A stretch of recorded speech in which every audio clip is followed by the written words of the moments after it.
তো good morning everyone, তোমরা সবাই কেমন আছো? আই হোপ তোমরা সবাই খুব খুব ভালো আছো। তো welcome back to my Bangla blog channel. আমি রুম্পা আজকে চলে আসলাম নতুন একটা দিন আর নতুন একটা ব্লগ নিয়ে। দেখো কথা বলতে কষ্ট হচ্ছে, একদম গলা চিপে যাচ্ছে। তো আজকে আমি সারাদিন কি করছি কি না করছি সেগুলোই তোমরা দেখতে পাবে এই ব্লগে। আই হোপ তোমাদের ব্লগটা দেখতে খুব খুব ভালো লাগবে। তো দিনটা এখান থেকেই তোমাদেরকে সাথে নিয়ে শুরু করছি। তো দেখো বাইরে সূর্য, রোদ্দুর, আর এইদিকে আমার পিছনে ক্রিসমাস ট্রির আলো। তোমাদের সঙ্গে এখান থেকে শুরু করছি। তো আজকে সারাদিন কি কি করব সেটা তোমরাই দেখতে পাবে। আর নতুন বছর তোমরা খুব ভালো কাটাও, তোমাদের সমস্ত ইচ্ছাই নতুন বছরে পূর্ণ হোক সেটাই চাইবো। তখন থেকে শুরু করি, চলো। আজকে লন্ড্রি বাস্কেটটা খুলে দেখলাম 2-3 দিনের জামা কাপড় জমে গেছে।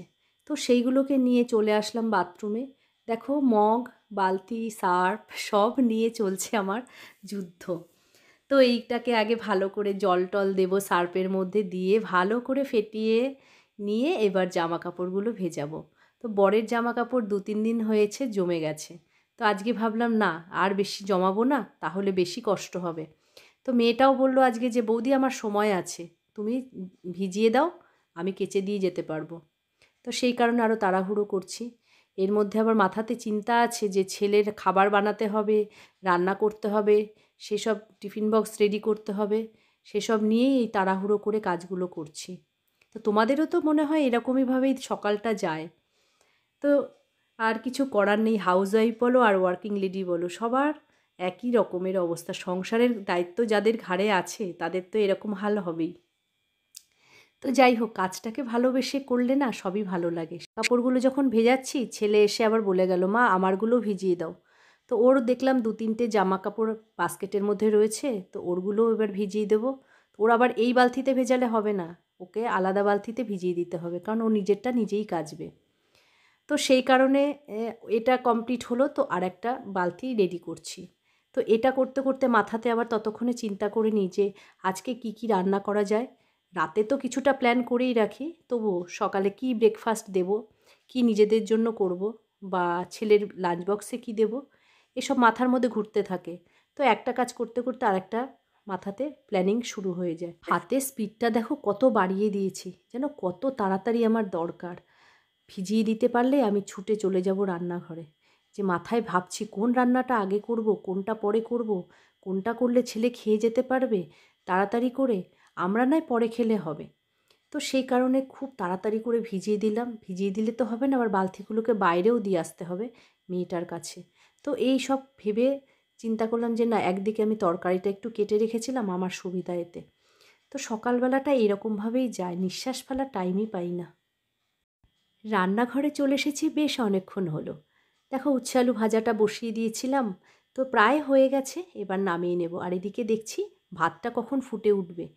তো ছেলে তো ভাত খেয়ে যাবে, সেই কারণে এই চিন্তাটা মাথায় ঘুরছে। উচ্ছে ভাজাটা হয়ে যাওয়ার পরেই তাড়াতাড়ি করে ফুলকপি ভাজাটাও বসিয়ে দিয়েছিলাম।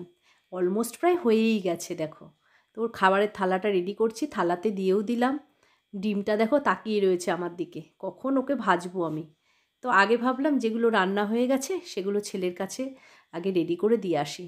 ও টেবিলে বসে বলে যাচ্ছে, মা দিয়ে দাও খাবার, আমার দেরি হয়ে যাচ্ছে। তো আমি তাড়াহুড়ো করে ডাল চচ্চড়ি দিলাম, উচ্ছে আলু ভাজা দিলাম, ফুলকপি ভাজা দিলাম, তো দিয়ে আসি।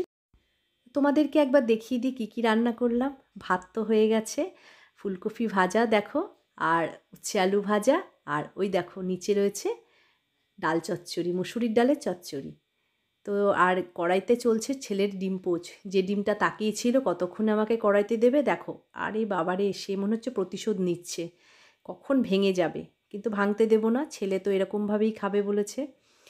তো কড়াইটা কালো দেখছো যে ফুলকপি ভাজা করেছি না, আর কড়াইটা ধোয়া হয়নি, কারণ ও খেতে বসে গেছে, আমি এখন ওকে থালায় গিয়ে দিয়ে আসবো। তো সেই কারণে তাড়াহুড়ো করছি, কড়াইতে রেখে এদিক ওদিক করছি, কারণ নিচের দিকটা যদি একটু ভালো করে ভাজা হয় তাহলে ওপরের মানে কুসুমটা একটু জমে যাবে। পুরোটা জমবে না, কিন্তু একটু জমবে, সেটা খেতে আরও বেশি ভালো লাগবে। তাই শুধু কড়াইয়ের এপাশে ওপাশে ডিমটাকে শুধু ঘোরাচ্ছি। তো এটা হয়ে গেলে প্রায় আরেকটু রাখবো, রেখে ওকে দিয়ে আসবো। খুবই বাজে অবস্থা। তো এইভাবেই আজকে চলছে, তা এখনও ঠিক হয়নি, গলা ভেঙে ভেঙে রয়েছে। সকালে মোটামুটি একটা দিকের কাজ সামলে নিয়ে এবার ব্রেকফাস্টটা করে নেব। তো আজকে সকালে বানিয়ে নিয়েছিলাম আটার রুটি আর ফুলকপি আলু দিয়ে একটা চচ্চড়ি মতন হালকা পাতলা মানে তরকারি। তো সেটা দিয়ে আগে বরকে দিয়ে আসবো, তারপরে আমি ব্রেকফাস্টটা করে নেব। তো এক এক দিকে মানে সংসারে সামলাতে সামলাতে এভাবেই খাওয়া দাওয়া করতে হয় সকালে। তা না হলে তো নিজেদের সময় মতন খাওয়াটাও হবে না, আর এদিকে তাহলে কাজও করতে পারবো না। সকালে খাওয়া দাওয়া সেরে তাড়াতাড়ি করে মাছ রান্না করতে চলে আসলাম। দেখতে পাচ্ছ আজকে মাছ হচ্ছে বোয়াল মাছ, নিশ্চয়ই চিনতে পেরেছ। তো এই মাছ ভাজতে গেলে প্রচুর ফাটে, তো সেই কারণে অল্প করে তেল দেবো কড়াইতে আর ঢাকা দিয়ে দিয়ে ভাজবো। তো আজকের রেসিপিটা তোমাদের কাছে আমি ডিটেলসে আর শেয়ার করলাম না, তো অন্য দিন তোমাদেরকে এই রান্নাটা আমি কিভাবে করি সেটা দেখাবো। তো কারণ হচ্ছে আজকে আমার যে মিস্ত্রি ভাইরা রান্নাঘরের কাজ করবে তারা চলে আসবে, আর সেই কারণে আমি রান্নাটা তাড়াতাড়ি করে শেষ করছি, যে যত তাড়াতাড়ি করব তত তাড়াতাড়ি রান্নাঘরটা আমি ছেড়ে দিতে পারবো। তো আমার এই মাছের ঝোলটাও এখন হয়ে যাচ্ছে, আর একটু 5 মিনিট মতন ফুটবে। গরম মশলাও দিয়ে দিয়েছি, আজকে আর পুরোটা তোমাদের দেখালাম না। তো এটা হয়ে গেলে আমি স্নান করে নেব।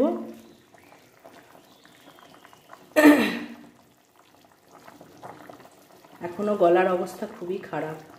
দেখো ঘরটা পুরো খালি করে দিয়েছি, শুধু এই জায়গাটা থাকবে, এটা ঢেকে নেওয়া হবে। তো জিনিসপত্র সব খালি করে দিয়েছি। তো একবার আমার এই রুমটা দেখিয়ে দিই। রুমটা অয়েল পেন্ট করার ফলে কি হয়েছে, সমস্ত কালারগুলোর ওপরে নোংরা এমনভাবে ধরেছে যে পরিষ্কার করা যতটা আমি নিচের থেকে পারি ততটা করতে পারি, কিন্তু বাকিটা আছে দেখতে পাচ্ছ এগুলো সমস্ত আটকে আছে। সার্ফ দিয়ে মুছলে বা ক্লিন করলেও যাবে কিনা জানি না। আজকে রঙের মিস্ত্রিকে ডেকেছি, সেই জন্য ও এটাকে আগে পরিষ্কার করবে, তারপরে কি করবে সেটা তোমাদের পরেই দেখাবো। তো এখন রেখে দিচ্ছি, ওরা এসেও গেছে। তো আমি তাড়াতাড়ি করে ওই জন্য রান্নাটা আজকে সকালে সেরে নিলাম, সব খালি করে দিয়েছি সব জায়গাগুলোকে। আজকে দেখো হাঁসের ডিম পাওয়া গেছে, তো হাঁসের ডিম নিয়ে এসেছে। তো এগুলো খুলিনি প্যাকেট থেকে, আর রান্না করার সময় একবারে ধোবো, এই জন্য আলাদা করে একটা ছোট্ট সাজির মধ্যে রেখে দিয়েছি। তো এই হাঁসের ডিমটা পাওয়া যায় না সহসা, তাই পাওয়া গেছে, নিয়ে চলে এসেছে। ছেলে হাজবেন্ড দুজনেই খুব ভালোবাসে হাঁসের ডিম খেতে। তো দেখি কালকে যদি করতে পারি। ঠান্ডার মধ্যে আগে চাটা খেয়ে নিলাম, তারপরে এই বড় কাজটা করব বলে রেডি হয়েছি। তো গ্রসারি লিস্ট করে দিয়েছিলাম, তো সেইটা অনুযায়ী হাজবেন্ড বাজার করে নিয়ে এসে দিয়েছে আজকে সকালে। তো আমি ব্যাগটা থেকে আর কিছু নামাইনি, কারণ হচ্ছে আমি আবার ওই যা যা লিখেছিলাম সেগুলো ঠিকঠাক এসেছে কিনা একবার করে মিলিয়ে নেব। তো এই টাইমটা দেখলাম আমার ফাঁকা আছে চা খাওয়ার পরে, তো তখনই আমি সব মিলিয়ে নিচ্ছি এক এক করে। তো শুধু মেলানো তো একটা কাজ নয়, আবার সেগুলোকে যথাস্থানে রাখা আর একটা কাজ। তো এটা একটা সময় সাপেক্ষ এবং অনেকটা টাইম নিয়ে কাজটা করতে হয়। তো তোমরাও দেখো আজকে আমি কতক্ষণ এই কাজটা শেষ করি। তো সব প্যাকেটগুলো ধরে ধরে দেখছি যে কোনটাতে কি আছে, যেগুলোতে তো দেখা যাচ্ছে না বুঝে নিচ্ছি এইগুলো এই জিনিস আছে। তো কাজটা এবার কমপ্লিট করতে থাকি, কতক্ষণে শেষ হয় আমি নিজেও দেখি।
এই কাজটা করতে করতেই আজকে ব্লগটাকে এন্ড করছি।